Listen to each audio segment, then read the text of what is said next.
Inform करना है। तो इसी चीज़ के लिए सिर्फ मैं इतना ही बताती हूँ सब जगह, क्योंकि सबको पता है कि अच्छा काम करना है, फ्यूचर के लिए करना है, और अगर हम अच्छा कर रहे हैं तो हमारे बच्चों के लिए भी आगे अच्छा होगा। हम यही सोच के करते हैं ना, कोई भी दान करते हैं, किसी भी धर्म सभा में जाते हैं या कहीं भी प्रेयर करते हैं, तो हम सिर्फ यही सोच के करते हैं कि अगर हम अच्छा कर रहे हैं तो हमारे लिए भी अच्छा होगा आने वाले टाइम के लिए, और बच्चों के लिए हम अच्छा कर रहे हैं। और अपनी सबसे ज़्यादा अच्छा किसके लिए कर रहे हैं? अपनी जो हमारी ऑर्गेनाइजेशन है, जो हमारी सोशल, हमारा जो समाज है, हम उसके लिए अच्छा कर रहे हैं। तो उस समाज के लिए अगर हम जाने के बाद भी कुछ अच्छा करें तो आपको कैसा लगता है? जाने के बाद भी अगर हम अपने आप को उनकी सेवा में अर्पित कर दें तो करना चाहिए क्या? करना चाहिए। अगर हमारे जाने के बाद 2 से 4 लोगों को हम नेत्रदान, आंखों की रोशनी देके जाते हैं, तो देनी चाहिए या नहीं? है ना? हम तो जा ही रहे हैं ना, और ये शरीर हमारा नहीं है, हमें परमात्मा नहीं दिया है। हमने अपनी उसमें वसीयत में लिखवा के तो नहीं आए ना। जैसे हम घर, प्रॉपर्टी सब कुछ यहाँ बनाते हैं, मेरे बच्चे, मेरी जमीन, मेरी जायदाद, लेकिन ये शरीर हमारा नहीं है। ये उस परमात्मा ने हमें दिया है। हम यहाँ पर आए हैं और लोगों की, समाज की सेवा करके हमने वापस वहीं जाना है। अगर हम मरने के बाद भी किसी लोगों, उन्हीं के बनाए हुए लोगों के लिए कुछ करके जाएंगे तो वो खुश होंगे। शायद वहां पे हमारा स्वागत इससे भी अच्छी तरह से हो कि हमने कभी सोचा ना हो कि हमारे पीछे से 4 लोग देख रहे हैं, अंधे हैं जो बिल्कुल, जिन्होंने कभी दुनिया देखी नहीं, बट हमने जाते जाते अपने नेत्रदान कर दिया तो 1 से 2 लोगों को या 4 लोगों को रोशनी मिल गई और वो देख रहे हैं। और सिर्फ एक लोगों के, एक घर में एक व्यक्ति के देखने से एक व्यक्ति नहीं देखता, उसका पूरा परिवार देखता है ना? हो सकता है वो किसी का अर्निंग मेंबर हो, अचानक उसकी आंखों की रोशनी चली गई, किसी का मतलब एक ही बच्चा हो और उसको कोई होप भी ना हो और उसकी रोशनी चली गई आगे लाइफ में, तो अगर उसको विजन आता है तो पूरी फैमिली देखने लगती है, पूरी फैमिली की अर्निंग होती है। अगर किसी का अर्निंग मेंबर है तो हम एक परिवार को रोशनी देते हैं, अगर सिर्फ एक पर्सन को रोशनी देते हैं तो इसके लिए। लेकिन होता क्या है कि जब हमारे घर में किसी की मृत्यु होती है या कुछ भी होता है तो हम उस टाइम हम क्या, हर कोई होता है, इतने ज्यादा भावुक हो जाते हैं कि हम लोग सोच भी नहीं पाते हैं कि ऐसा भी कुछ करना है। चाहे हम हमेशा हर तरह की गैदरिंग अटेंड करते हैं, सब कुछ सुनते हैं, बट उस टाइम ये होता है कि हाँ, हमने एक बार सुना था कि नेत्रदान जैसा कोई कार्य समाज में हो रहा है, तो अगर हम ऐसा करते हैं तो पता नहीं हमें किसी मिलेगी, क्योंकि दान जो होता है वो कभी बता के नहीं किया जाता ना देख के किया जाता है। कहते हैं ना, जो भी हम करते हैं वो दूसरे हाथ को भी पता नहीं चलना चाहिए। तो हमें नहीं पता कि किसको मिलेगी, कहाँ जाएगी, बट ये है कि 3 से 4 लोगों को रोशनी जरूर आएगी, उसकी लाइफ चेंज हो जाएगी, उसको भी इस परमात्मा की दुनिया को देखेगा जिसको हम देख के जा रहे हैं। तो क्या लगता है आपको, करना चाहिए? तो उसके लिए बस मैं थोड़ी सी ये नॉलेज दूंगी कि अगर कोई भी मृत्यु कहीं भी होती है, देखो मृत्यु निश्चित है, हर किसी की आनी है, कोई भी यहाँ परमानेंट रहने नहीं आए हैं, है ना? मेरी, आपकी, किसी की भी हमारे घर में। तो जब भी किसी की मृत्यु कहीं भी होती है, अड़ोस पड़ोस में कहीं भी, तो बस एक बार आपको उनसे पूछना है कि आप अगर नेत्रदान करना चाहते हैं तो आप एम्स में कॉन्टेक्ट कर सकते हैं, या किसी भी गवर्नमेंट इंस्टीट्यूट के नंबर होते हैं हमारे पास, एक कॉमन नंबर होता है 1919, आप वहाँ पे कॉल करके अपनी इच्छा को पूरा कर सकते हैं। जस्ट आपको कॉल करना है। हमेशा आई बैंक की टीम एक कॉल का वेट करती है, और उसी टाइम जहाँ पे भी मृत्यु होती है वहीं से ही वो आई डोनेशन लेती है, हॉस्पिटल में लाना जरूरी नहीं होता है। और एक मिथ ये रहता है सोसाइटी में, कुछ लोगों का डर होता है कि पूरी आंख निकाल के ले जाएंगे तो क्या होगा, हम जो हमारा जाने वाला है वो एक्चुअली हम इमोशनली अटैच है ना, तो हम मरने के बाद भी सोचते हैं ना कि उसको कोई दुख ना हो, कुछ तकलीफ ना हो, है ना? लेकिन पूरी आंख नहीं लेते हैं, सिर्फ एक पुतली ली जाती है, झिल्ली ली जाती है, जो कि वहीं पे प्रिजर्व हो जाती है, और आंख में कोई नुकसान नहीं होता है, कोई कट नहीं होता है, कोई ब्लीडिंग नहीं होती है। तो एक छोटा सा पार्ट है, इतने पूरे शरीर में से एक छोटा सा पार्ट होता है जिससे कि हम आगे चल के किसी का अंधकार मिटा सकते हैं, रोशनी दे सकते हैं, सिर्फ एक हमारे प्रयास से। और पूरी आंख बिल्कुल नहीं निकाली जाती है। कुछ लोग सोचते हैं कि अगले जन्म में हम अंधे पैदा होंगे, तो क्या आपको लगता है? मेरे साथ एक्चुअली मैं काउंसलिंग करती हूँ मॉर्चरी में, तो बहुत सारे लोग आते हैं तो वो मना कर देते हैं कि भाई हमारे जो ये गाय हैं ये अंधे पैदा होंगे अगले जन्म में। तो अगला जन्म मैं तो उनको यही बोलती हूँ कि किसने देखा है अगला जन्म, और अगर आप कुछ अच्छा करके जा रहे हो तो परमात्मा भी तो देख रहा है ना कि आपने जो अच्छा किया है आपसे उसको बेटर ही देंगे ना वो आगे भी। हम इसी उम्मीद से तो करते हैं ना, कुछ भी अच्छा काम करते हैं कि हमें कुछ अच्छा मिलेगा, हमारे बच्चों को अच्छा मिलेगा। तो मैं ये नहीं सोचती हूँ कि अगर आप कुछ देंगे अभी और आपको अगले जन्म में उससे वर्ष मिलेगा। आपका ऐसा थिंकिंग है तो मुझे बताइए, या कुछ और हम किसी को समझाने में क्या हेल्प कर सकते हैं वो भी आप मुझसे शेयर कर सकते हैं, क्योंकि ये सोसाइटी का कॉज है, ह्यूमैनिटी का कॉज है ना। हम लोगों को ही लोगों की हेल्प करनी है, हमसे ही हेल्प होगी, क्योंकि कोई भी ऑर्गन या कोई भी कुछ भी कोई भी मशीन में नहीं बनता है, वो हमें ऊपर से ही बना के भेजा उन्होंने फ्री ऑफ कॉस्ट, जो कि हम फ्री ऑफ कॉस्ट ही देके जाएंगे। अगर मैं कुछ गलत बोल रही हूँ तो आप मुझे बता दीजिएगा, और अगर इसमें कुछ ऐड ऑन करना हो जो कि मेरी काउंसलिंग में हेल्प करे तो प्लीज, क्योंकि बहुत एक्सपीरियंस लोग होंगे यहाँ पे नेत्रदान और अंगदान के बारे में जो मैं आपको बता रही हूँ। कुछ गलत तो नहीं बोल रही ना? ठीक है, तो अगर हम बात करें तो हम मैंने जैसे बताया कि डिसफिगरमेंट वगैरह कुछ नहीं होता है, सिर्फ 5 मिनट आपको देने होते हैं फोन कॉल करने के लिए, और उस टाइम इमोशनल जो ट्रॉमा होता है उसको मैनेज करने के लिए फैमिली के साथ। क्योंकि अगर किसी का ब्रदर, सिस्टर, मदर, मतलब कोई भी जाता है तो उस टाइम स्थिति में नहीं होता है कि वो डिसीजन ले। वो डिसीजन कौन लेते हैं? जो हम लोग साथ में होते हैं। अगर हमने यहाँ पे सुना है 2 मिनट की, हमने सुन लिया कि ऐसा कुछ कॉज हो रहा है और ह्यूमैनिटी के लिए अच्छा कॉज हो रहा है, तो हम उनको जस्ट रिमाइंड करा सकते हैं। अगर हम बोलेंगे उनके साथ तो उनको भी लगेगा कि हाँ कुछ अच्छा काम करने जा रहे हैं। दूसरी बात होती है कि हम अगर दान करते हैं, क्या डाउट आता है, दान करते हैं तो ये लोग बेच देते हैं, बेच देंगे या वेस्ट कर देंगे, जो कि बिल्कुल नहीं होता है। कोई भी ऑर्गेनाइजेशन में कोई भी अंग बेचा या खरीदा नहीं जाता है। और अगर हम एम्स की बात करें तो टोटली सब कुछ फ्री ऑफ कॉस्ट है। इवन कि जो पुअर पेशेंट्स होते हैं उनको बेड चार्जेस भी हमारे एग्जम्प्ट कर दिए जाते हैं, उनसे कोई पैसा फीस कुछ नहीं लिया जाता है। तो टोटली अगर नोबल कॉज कर रहे हैं तो वो टोटली नोबल कॉज है। और किसी भी पेशेंट से, रिलेटिव से ये नहीं बोला जाता है कि बाद में आपको कुछ दिया जाएगा। डोनर को भी, डोनर को हम ये नहीं बोलते हैं कि आप डोनेट कर रहे हैं तो आपको कुछ दिया जाएगा, नहीं, हम किसी को देने वाले कुछ नहीं होते हैं, देने वाला ऊपर बैठा हुआ है ना। आपने मानवता का काम किया है, आपने बहुत भलाई का काम किया है, तो आपको वही भगवान ही देंगे, हम कुछ नहीं दे सकते, हम कुछ नहीं है किसी को देने वाले। लेकिन ये है कि हम हेल्प जरूर करते हैं उनकी। अगर कहीं भी वो कहीं भी हॉस्पिटल में या किसी भी क्लैरिफिकेशन में कहीं फंसते हैं तो हम उनकी हेल्प जरूर करते हैं, उनको कभी डिनाई नहीं किया जाता है। और इस प्लेटफॉर्म पे या कहीं भी आई डोनेशन या ऑर्गन डोनेशन की बात करना क्यों जरूरी है?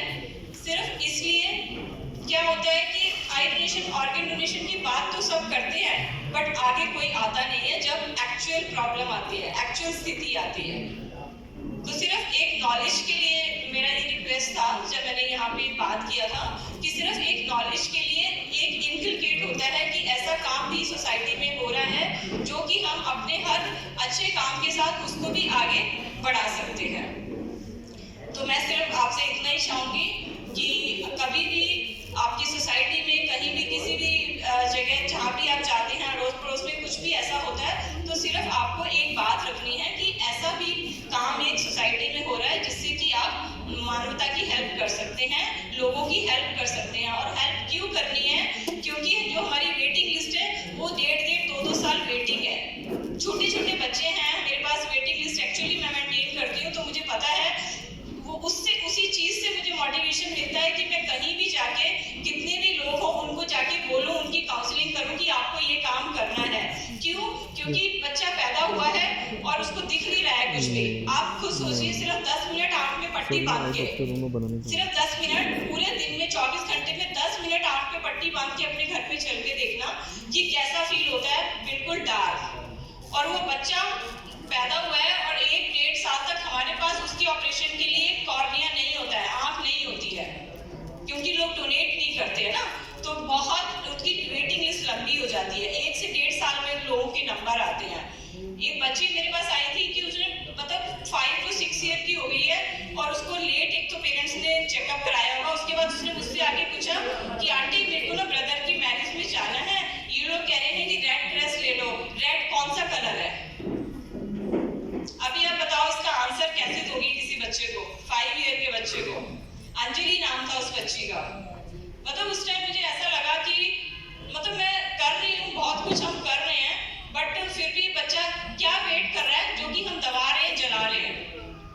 किस चीज की वेट कर रहा है वो? मरने के बाद जला देते हैं, दबा देते हैं, है ना? यही दो काम होते हैं ना। और वो बच्चा पूछ रहा है आके कि मैं आंटी मेरे को रेड कलर की ड्रेस बोल रहे हैं, तो वो कौन सा कलर होता है, मैंने तो कलर देखा ही नहीं है। तो दिस इज द, ये जो बातें होती है, मतलब ये जो चीजें होती है ना, ये मेरे को मोटिवेट करती हैं कि हाँ ये काम करना है, काम बिल्कुल ये करना है और ऐसे करना है कि मेरे को वेटिंग लिस्ट अपनी जीरो करनी है। हर बच्चा, जो छोटा बच्चा जिसने देखा ही नहीं है इस दुनिया में, उसको देखना है, क्योंकि उसका भी हक है ना? अगर उसको भगवान ने यहाँ भेजा है तो किसी पर्पज से ही भेजा है ना हर किसी को। तो बस मैं थोड़ा सा इतना ही कहना चाहूँगी। Thank you very much. आप जरूर मेरे को बताइएगा अगर इसमें कुछ मेरे को और अच्छे से मैं आगे काउंसलिंग में कैसे यूज क्या कर सकती हूँ, वो आप मुझे बताएंगे। और अगर कोई कुछ पूछना चाहते हो प्लीज। हाँ जी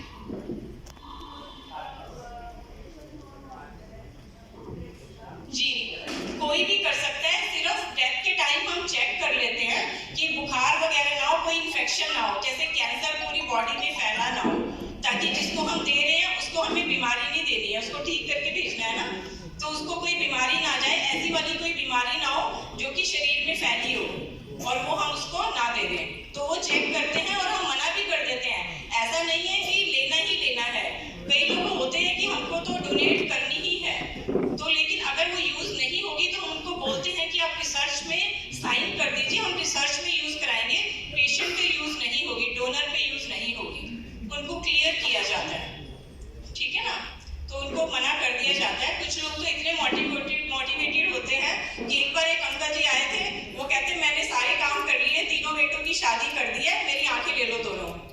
अब वो प्रॉब्लम है क्योंकि हम मरने के बाद ही ले सकते हैं, जीते दी हम किसी को टच नहीं कर सकते। तो नेत्रदान मरने के बाद ही होता है और 6 से 8 घंटे के अंदर हो सकता है। टाइम भी देखो काफी टाइम होता है हमारे पास कि हम कॉल करें, टीम को बुलाएं और वेस्ट ना हो आइस, तो 6 से 8 घंटे तक हम ले सकते हैं। तो वो हम फोन पे सब फैमिली को समझा देते हैं जब हमारे पास फोन कॉल आता है। बाकी हम हॉस्पिटल में भी काम करते हैं, तो वहाँ पे जाके मॉर्चरी में हम काउंसलिंग करते हैं, ताकि कोई फैमिली अगर मान जाए तो 2 से 3 लोगों का ऑपरेशन होके उनका भला हो जाए। पेशेंट मरने के बाद 6 से 8 घंटे का टाइम है जी। एज लिमिट कोई नहीं है, कोई भी एज लिमिट। अभी हमारे पास 105 इयर्स का आए हैं, उनकी आइज भी बहुत अच्छी थी। जो पुराने लोग होते हैं ना, उनकी डाइट बहुत अच्छी है। अभी तो हम सब मिलावटी खा रहे हैं, तो उनकी डाइट बहुत बढ़िया है, तो उनकी आइज बहुत अच्छी थी। दो यंग पीपल को लगी है उनकी आइज, 105 इयर्स। यस, तो कोई एज बार नहीं है। 1 साल के बच्चे से लेके एज हमारी कोई लिमिट नहीं है। और कोशिश करते हैं जो बच्चों की आइज होती है वो बच्चों में ही यूज हो, ताकि उनको लाइफ लॉन्ग तक देखना होता है। उनका काउंट बहुत अच्छा होता है, जो विजन होता है ना बच्चों का और यंग लोगों का 25-30 साल तक। तो इसलिए अपनी आंखों की केयर जरूर करनी है। अगर हम किसी को देना चाहते हैं कुछ, तो अच्छी चीज दें, तो उसी हिसाब से हमें केयर भी करनी है अपनी आंखों की अच्छे से। उनको मतलब हरी सब्जियां खानी है, उनकी केयर करनी है। कोई मतलब ऐसी कोई स्टेरॉइड मतलब ऐसी ड्रॉप नहीं डालनी है किसी भी डॉक्टर से पूछ के कि कुछ भी डाल लिया, आंख में थोड़ी सी प्रॉब्लम हुई, अच्छे स्पेशलिस्ट को जाके ही दिखा के डालें, ताकि हमारी आंखें सेफ रहें। क्योंकि हमें ये किसी को देख के जाना है जो उसने भी अपनी एक लाइफ तक देखना है। और कुछ पूछना चाहेंगे जी? बिल्कुल बुकिंग की जरूरत नहीं है, प्लेटफॉर्म हमारे पास अवेलेबल है। प्लेटफॉर्म आप भर सकते हैं just for the intimation to your family कि आपकी ये इच्छा है। बट एक्चुअल जो ये हमारी इच्छा है हमारी फैमिली ही पूरी करती है। अगर मेरी डेथ हो जाती है और मैंने प्लेटफॉर्म भरा है, बट मेरे हस्बैंड मना कर देते हैं बाद में, क्योंकि उनका हक है ना मेरी बॉडी पे, बाद में तो बच्चों का हक है। बच्चे कहते हैं हम नहीं देंगे, तो अपने बच्चों को अपनी फैमिली को समझा के रखना है कि मेरा ये काम तुम्हें करना है मेरे जाने के बाद। प्लेटफॉर्म भी फेल हो जाते हैं। मैंने ऐसा एक्चुअली मेरा एक्सपीरियंस है, इसलिए मैं आपको बता रही हूँ। तो प्लेटफॉर्म भरे रहते हैं लेकिन फैमिली डिनाई कर देती है वहाँ पे। तो हम उनको यही बताते हैं कि अपनी फैमिली को बोलिए कि ये मेरा काम आपको करना है, मैं नहीं कर सकती है, मेरे जाने के बाद आपके साइन मांगे जाएंगे। तो ये है जी जी जी।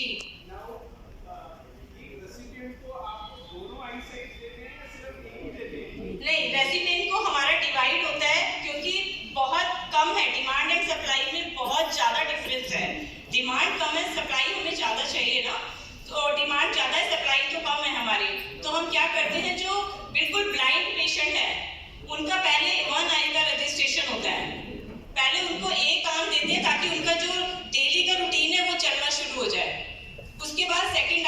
मंथ के बाद करते हैं। और अगर बच्चे होते हैं उनको प्रायोरिटी पे रखते हैं, विद इन 2 to 3 मंथ हम कोशिश करते हैं कि बच्चों का ऑपरेशन कर दिया जाए ताकि उनको आइज जल्दी मिले, उनको विजन जल्दी आए तो अपनी स्टडी और उस पर फोकस करें।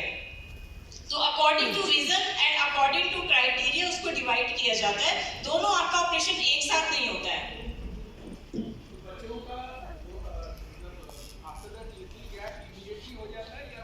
नहीं, आफ्टर 6 मंथ का गैप होता है, क्योंकि जो पहले हमने कॉर्निया लगाया है उसका पूरा ग्राफ्टिंग का ट्रीटमेंट चलता है। जब वो उसको दिखने लगता है तो तब हम नेक्स्ट प्रोसीजर पे जाते हैं। तो एटलीस्ट 6 मंथ का गैप रखते हैं। हाँ, टारगेट ये रहता है, टारगेट यही रहता है। और बायलैटरल जैसे जिसको एक दिख रहा है, जिसको एक आंख से दिख रहा है, उसका काम चल रहा है, तो उसको हम थोड़ा डिले भी कर देते हैं, 8-9 महीने या 1 साल के बाद बुलाते हैं, क्योंकि उनका काम चल रहा है, कोई इन्फेक्शन फैल नहीं रहा है, तो उनको थोड़ा स्टे कराते हैं कि आपका नंबर थोड़ा लेट आएगा। पहले कोशिश करते हैं बच्चों और यंग वाले जो होते हैं ना, हमारे 20-22 साल तक के, उनको हम कोशिश करते हैं कि उनको एक आइज को पहले ही हम डिस्ट्रीब्यूट कर दें, सर्जरी हो जाए उनकी।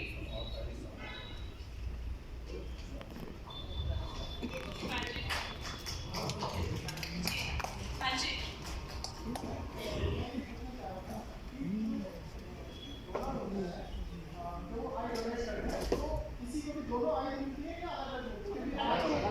अच्छा, अलग अलग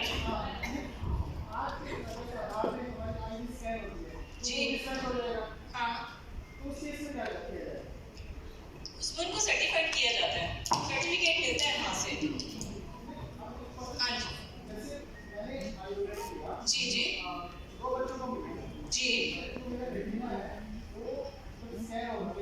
एक्चुअली रेटिना का इसमें नहीं आता, ये कॉर्नियल है, सिर्फ कॉर्निया है ऑनली। हाँ, सेम होगा।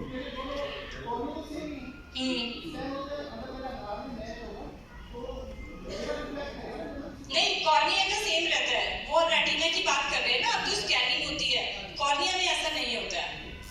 और कॉर्निया में कोई ब्लड सप्लाई भी नहीं होती है, इसीलिए जब हम आई डोनेशन लेते हैं तो ब्लड नहीं आता है।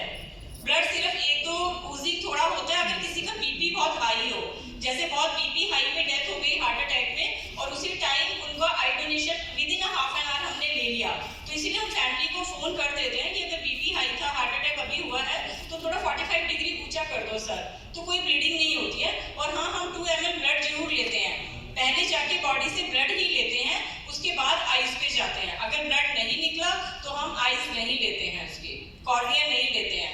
क्यों लेते हैं ब्लड? क्योंकि हमें HIV, सिफिलिस, कुछ 3-4 ब्लड टेस्ट करने होते हैं ताकि कोई इन्फेक्टिव ना, क्योंकि हर कोई HIV, सिफिलिस, SCV करवाता नहीं है, तो वो हम बाद में ले लेते हैं। उसके बाद अगर पॉजिटिव आता है तो हम डिस्कार्ड करते हैं और वो फैमिली को इन्फॉर्म करते हैं कि आपके इन पर्सन को HIV पॉजिटिव आया था या SCV पॉजिटिव आया था, तो आप और लोगों का भी टेस्ट करा लीजिए ताकि कोई ट्रीटमेंट की जरूरत ना हो।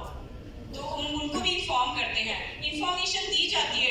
डोनेट करने के बाद भी बताया जाता है कि आपके दोनों आइज यूटिलाइज हो गई हैं, बट किसको हुई है ये नहीं बताया जाता है, वो हम बता नहीं सकते हैं क्योंकि वो इमोशनली अटैच होते हैं। कुछ लोग, कुछ 1-2 मदर हैं, एक बार उनके बच्चे का हुआ था आई डोनेशन, तो वो लोग वहीं आके बैठे रहे 8-10 दिन तक कि ना मेरे को दिखाओ कि किस बच्चे को लगी है, तो मुझे उसके साथ रहना है क्योंकि मेरा बच्चा तो चला गया, तो मुझे उनको थोड़ा समझाना थोड़ा मुश्किल होता है, बट हम नहीं बता सकते। ठीक है ना? Okay, thank you very much. Thank you so much, ma'am. Now, I would request Emmanuel Johnson to please felicitate her. Ma'am, please wait for 1 minute more.